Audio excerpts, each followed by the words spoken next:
poemas da liberdade e tal, lá do Sócrates até o Sartre, né? Quer dizer, esse recorte, a forma, sabe? Depende como é, que objetivo eu tenho a partir de concepção de educação. Eu acho assim. Estou colocando a minha ideia, sabe? Se eu parto... Então, é claro, gente, se a concepção é tecnicista, tradicional, tecnicista, e eu posso dar qualquer filosofia, qualquer disciplina, e vai ser nesse viés tecnicista. Aqui, né, acho que todo mundo sabe o que é o tecnicismo, que veio aí com a ditadura, foi importado, e que coloca, né, a educação ligada, atrelada ao mercado de trabalho para fornecer mão de obra, e o professor nada mais é do que um funcionário que deve cumprir os cadernos do governo. É o neotecnicismo. Então, por aí vai eu posso pegar qualquer filósofo, posso pegar qualquer coisa. Se eu estou com essa matriz na linha, eu vou dar uma aula de filosofia nessa linha. A filosofia vai servir a esses propósitos. Há muitas filosofias. Eu posso ser idealista, materialista e tal. Quer dizer, o aluno, dependendo da concepção, a gente vai trabalhar ou não vai trabalhar, né? Agora, se eu entendo a educação que eu, por exemplo, e o Celso fala, o Severino fala, eu não tenho que esconder do aluno a minha concepção. O que eu não posso é impor ao aluno. Eu não tenho que falar, ô professor, o que o senhor pensa disso?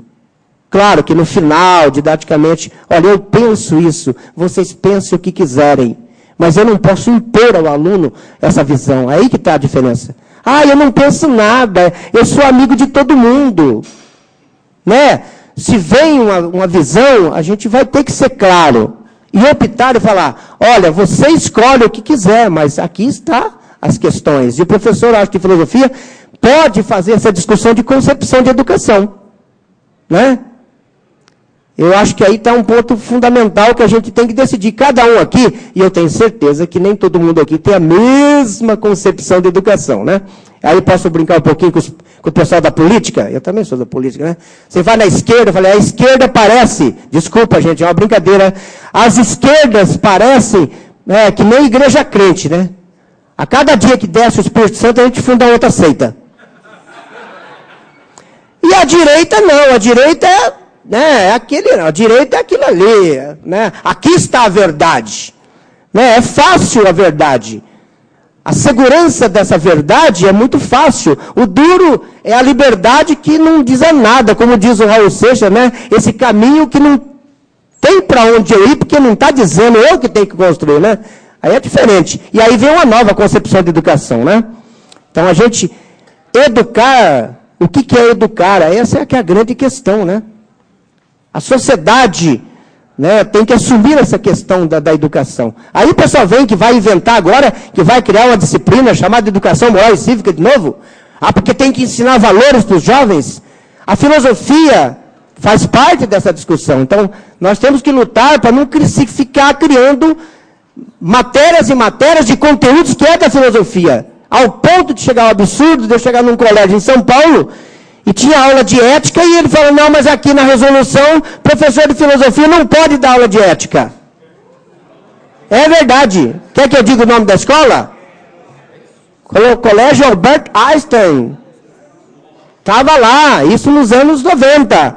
Eu fui dar aula de ética, e ele não me deu aula, porque na resolução do Conselho de Educação estava lá que ética só podia dar o professor de História.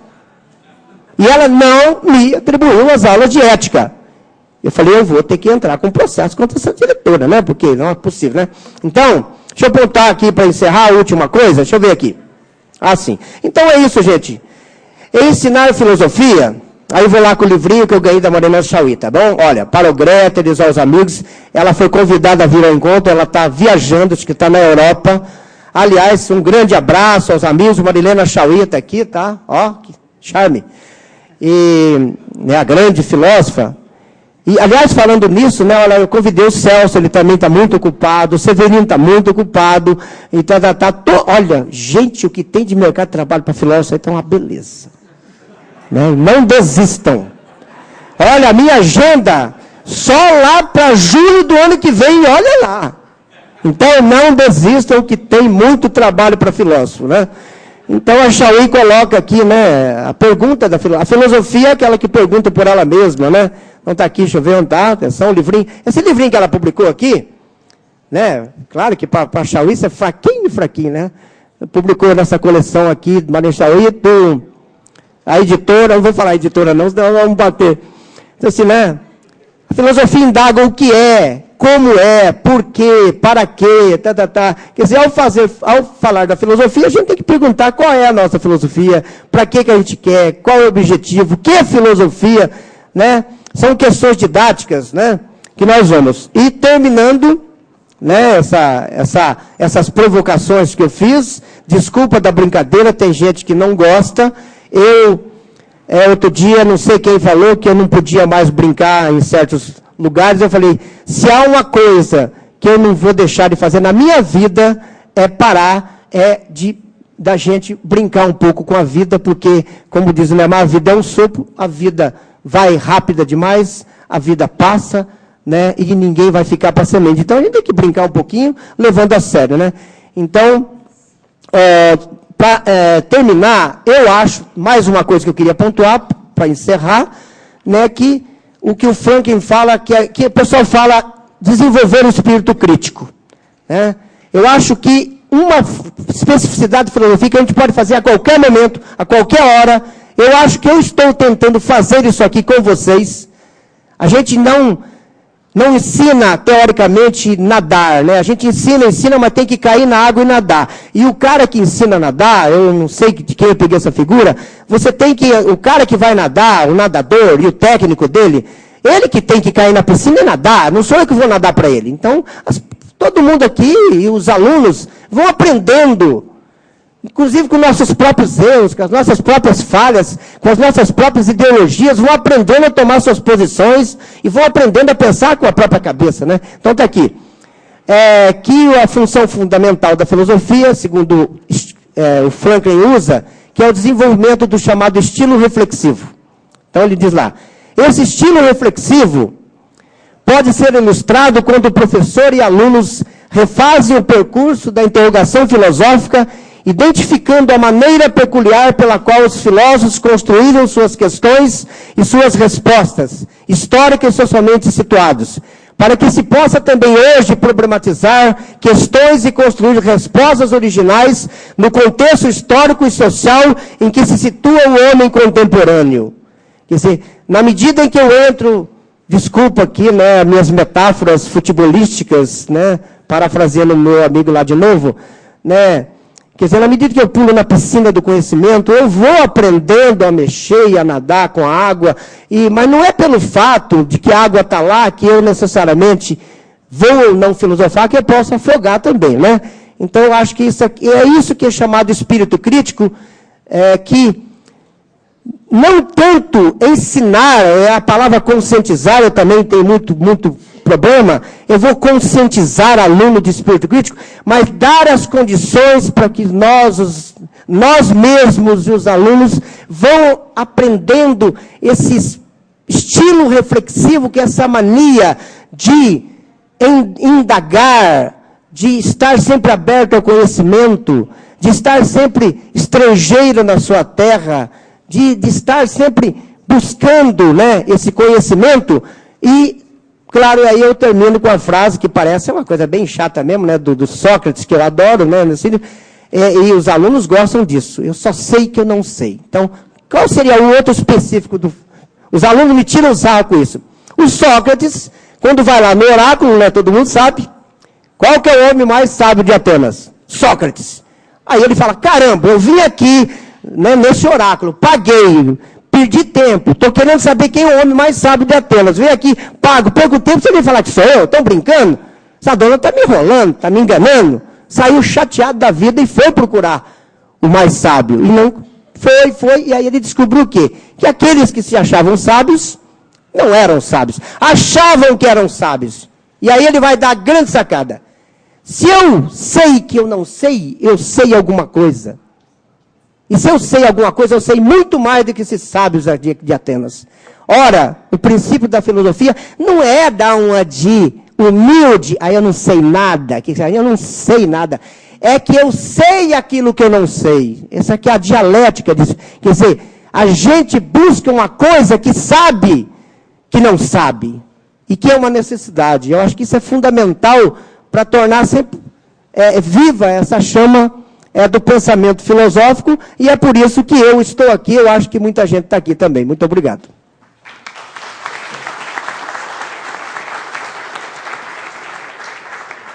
Agradecemos aí ao professor Francisco.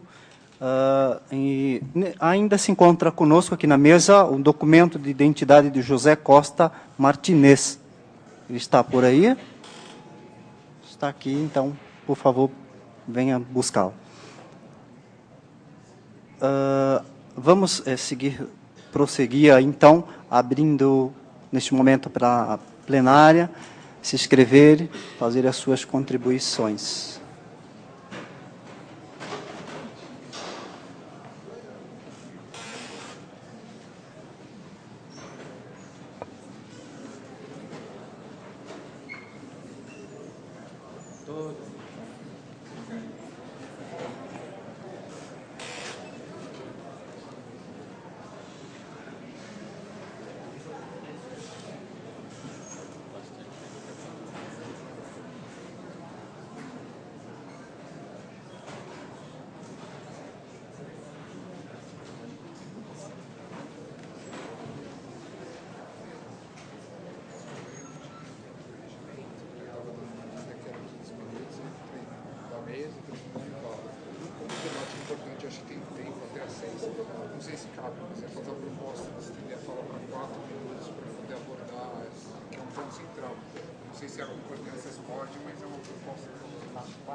Vamos manter o 3.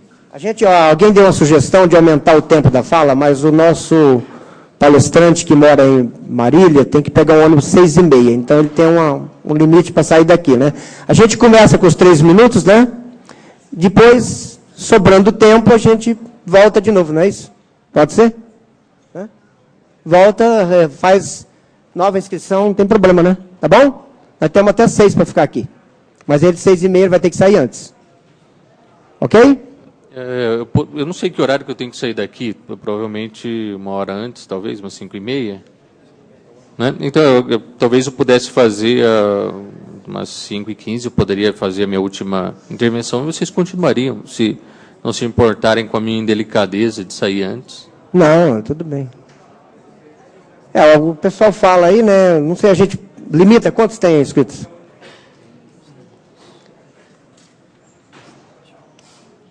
Vamos pegar um número X aí, meia hora, aí o pessoal fala, dentro de meia hora, aí você intervém, tá? Nós temos 14 inscritos. 14 inscritos vezes 3, 3 vezes 15, 45, 40, quase 50, quase 1 hora, né? Então seria já 5 horas, né? Então vamos pegar 7, mais 7 depois? Melhor? Ô Chico, 7. Deixa seguir até até umas 5, aí eu falo assim. Então tá bom. Pode ser? Aí ele coloca, tá bom. Porque, desculpa, né, Rodrigo, é importante, acho que a gente brinca um pouco, porque a gente está na batalha, está mais na linha de realmente discutir várias coisas, mas eu acho que essa questão mais teórica, ela é fundamental em filosofia e você só tem a enriquecer, não é? Tá bom? Vamos, então, iniciar aqui com o primeiro escrito, que é o Edivan.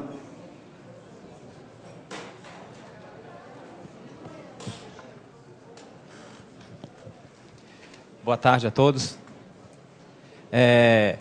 A partir do discurso que a gente percebeu aqui pelos professores, o professor Gelamo, assim, um pouco mais acadêmico, né, um pouco mais catedrático.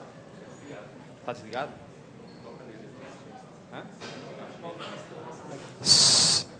Tá ligado. Acho que está baixo, né? Tá. Então a gente percebeu assim, por um lado, um discurso um pouco mais assim acadêmico e por outro lado, um discurso um pouco mais assim despojado que de repente representaria a prática do professor de filosofia em sala de aula. A partir dessas duas linhas aí que eu pude perceber no discurso, eu comecei a fazer algumas cogitações comigo mesmo. Essas duas posturas, elas são bem pouco entendido na própria escola. O professor muito acadêmico, professor de filosofia especificamente, ele já vai receber talvez um julgamento, né, uma análise pela própria diretoria, pela própria escola, ou até mesmo pelos próprios alunos, diferente. Um professor também um pouco mais despojado, um pouco mais brincalhão, ou levando a aula para uma situação um pouco mais descontraída, ele também não é muito bem visto. E a minha grande interrogação, eu fico imaginando o seguinte, pegando esses dois pontos, qual seria então a melhor, ou pelo menos que chegasse pelo menos próximo de uma prática ideal do professor de filosofia? É um pouco assim complexa, eu não me atreveria a responder, apesar de também ter algumas cogitações e também algumas noções do que seria o ideal para mim, eu não me arriscaria muito a responder. E eu gostaria até que os professores mesmo que fizeram esse discurso, talvez um fazendo uma observação em relação ao outro, pudesse entrar no consenso e dar uma síntese para nós a respeito dessa prática do professor e as condições de trabalho que ele mesmo próprio tem que inventar e tem que enfrentar também em relação à própria direção da escola e o regimento da escola. Próximo, o Aldo.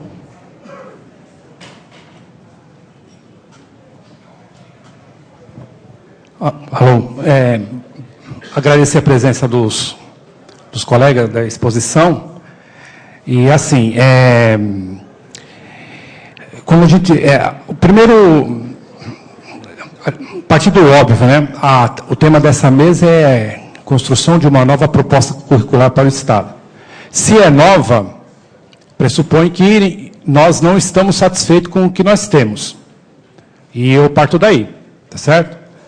Então, assim, independente do que nós vamos propor, né, eu penso que tem uma discussão que é anterior, que se refere os princípios que deveriam nortear um determinado currículo. Tem uma discussão que ficou, por conta da concepção que já foi colocada, né, uma concepção tecnicista da educação, né, o tecnicista, que se fazia na década de 80, na década de 90, e ficou esquecida, que é a relação entre currículo e hegemonia, currículo oculto, currículo em ação. E essas discussões eu penso que não pode passar batida para nós. Se nós queremos discutir uma nova proposta curricular, a relação entre cultura e hegemonia é fundamental. Porque senão nós vamos reproduzir o mesmo com nome diferente. Porque já existe uma tradição dos conteúdos que deveriam ser trabalhados na sala de aula, e nós somos formados nessa concepção, e vamos reproduzir. Mas qual é o princípio que norteia isso? O governo é muito competente nisso. E ele tem lá os princípios curriculares. E eu penso que nós temos que ter clareza desses princípios, temos que criticá-los, eu acho que essa crítica vem antes de tudo, né? E temos que ter a nossa proposta. Por isso que eu vejo com bons olhos, né, aquilo que o Chico colocou. E eu faço aqui as minhas palavras, né, que nos próximos encontros nós vamos ter que ter uma discussão sobre concepção de escola e de educação. Isto não significa engessar o pensamento, a visão de quem quer que seja, né? Todo mundo que tiver uma concepção de educação e de escola deve apresentar para que a gente possa debater, tá certo? Inclusive para efeito de esclarecimento.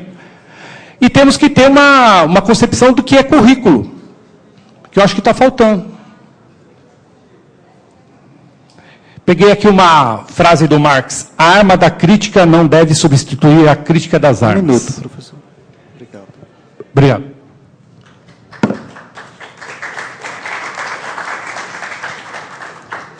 José de Jesus.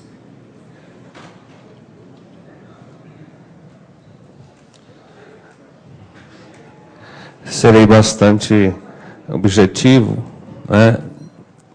Tenho uma grande preocupação em relação ao currículo que está posto para nós, né? Que engessa o nosso trabalho, nossa criatividade, que não permite a criatividade, né? Que não estimula absolutamente nenhuma possibilidade de construir a partir da realidade, né? Essa questão foi colocada aí para nós. Então, não é o que nós vamos construir hoje, mas acredito que a partir desse momento a gente começa a produzir elementos, né, para encontrar um caminho de uma proposta que venha atender aquilo que a gente de fato busca. Tem duas questões aqui, né? Construir um currículo, em que lugar? Onde? Quando? Acho que, de repente, estamos começando. O professor falou do problema da filosofia, que orienta, né, a busca do conhecimento, se é isso que eu entendi. Qual é o problema da filosofia hoje, né, dentro desse contexto que a gente vive? Obrigado. Professor Tiago.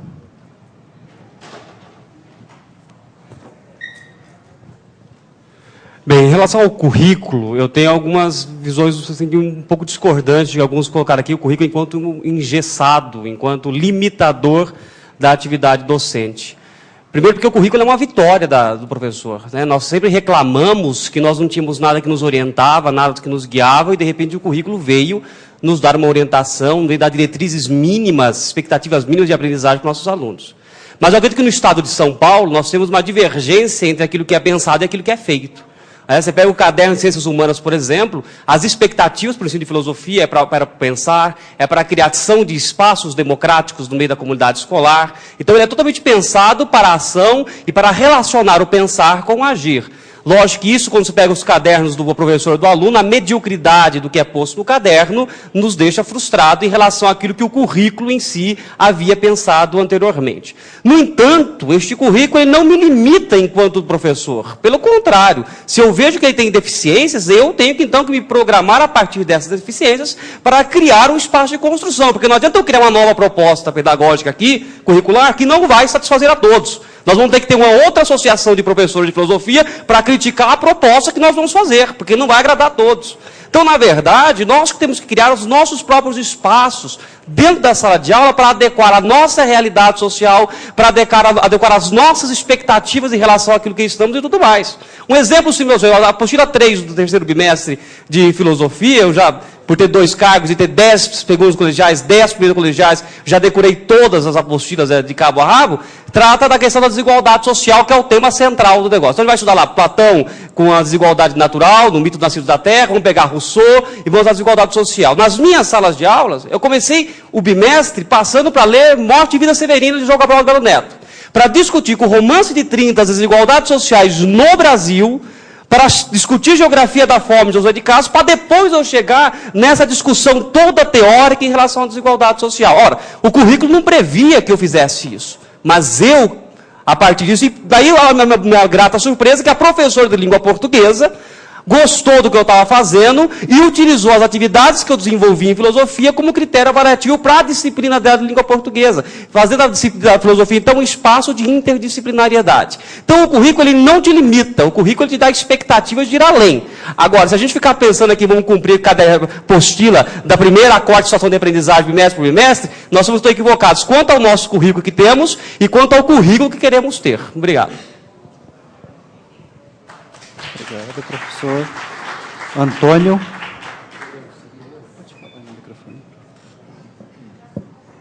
Bem, gente, quanto ao que vem sendo perguntado, o que ensinar em filosofia, como ensinar. Ontem mesmo eu estava conversando com uma professora que estava em prantos, uma professora muito ciosa daquilo que ela faz, interessada naquilo que ela faz, apesar de todos os problemas que a gente enfrenta, né, no nosso trabalho. e que isso tudo sendo jogado água abaixo, quer dizer, você não pode reter mais que 2, 3 por turma, não sei o quê, por uma série de motivos, né? E nós estávamos conversando muito sobre isso, inclusive ela falou até que ia fazer um protesto, e ia dar 10 para todo mundo e presença para todo mundo. Falei, é uma forma de você protestar interessante, né? Eu acho que existe um problema gravíssimo, que vem de um problema de gestão, que é um problema de estratégia. O aluno, tudo na sala, pergunta, professor, por que eu quero saber isso? Né? Para que saber isso? A pergunta dele parece uma pergunta assim, para te agredir, mas não é. No fundo, ela tem muita razão de ser. Porque o aluno está desmotivado, ele não vê sentido naquilo que ele faz, né? Muitos estão ali obrigados. Nós vivemos numa sociedade onde a segurança está falida, nós vivemos uma grande crise social, em que o pai tem que trabalhar, tem que se matar, a mãe tem que trabalhar, não tem quem deixar os filhos. O menino foi para a escola, que virou uma creche, e nós somos babás de luxo, né? Porque temos curso universitário para cuidar de filho dos outros. A educação, o grande problema da educação que está atrelado aos dividendos políticos do governo, porque ele quer que passe para figurar nas estatísticas que a educação vai bem, que a saúde vai bem, que a segurança vai bem, e a gente sabe que tudo está uma droga. Então, eles criam o sistema e depois nos cobram a partir daquilo que eles criam e jogam sobre nós a responsabilidade do fracasso desse sistema. Eu sempre pergunto, na minha escola, para que serve o ensino médio? Prepara para a cidadania mesmo? Eu creio que não. Profissionaliza? Não. Prepara para o vestibular? Não. Agora está essa questão da cientificidade, né, de preparação cientificista do ensino médio. Primeiramente, eu acho que é uma visão tanto pouco popular, porque o aluno de periferia ele tem que trabalhar, ele não pode ficar o dia inteiro na escola, não pode ficar no ensino regular e de tarde no contraturno e ir lá fazer um curso técnico. Então, acho que é hora de pensar seriamente. Queremos um aluno da classe pobre, né, na universidade? Hoje está se criando chances para isso. Mas o ensino médio está preparando para isso? Não. Então, eu acho que nós deveríamos ter duas vertentes. Uma que preparasse o aluno para realmente competir com filho de classe média, filho de classe alta, no vestibular, de igual para igual, e que dessemos realmente um ensino de qualidade para esses alunos, de filhos dos trabalhadores, e que criássemos também alternativas para que o aluno de filho de classe trabalhadora tivesse a opção de fazer um ensino médio ou um ensino técnico, como era antigamente. Pois não, estou terminando. Terminou o tempo, tem mais um tempinho. Como era antigamente. Nós precisamos hoje de profissionais na área de eletricidade, de metalurgia, de construção, e não acham profissionais. Então, eu acho que nós deveríamos começar a cobrar isso também, de que não todos devem ser engessados dentro de uma mesma maneira de estudar, mas que se criassem alternativas e que ambas fossem de valor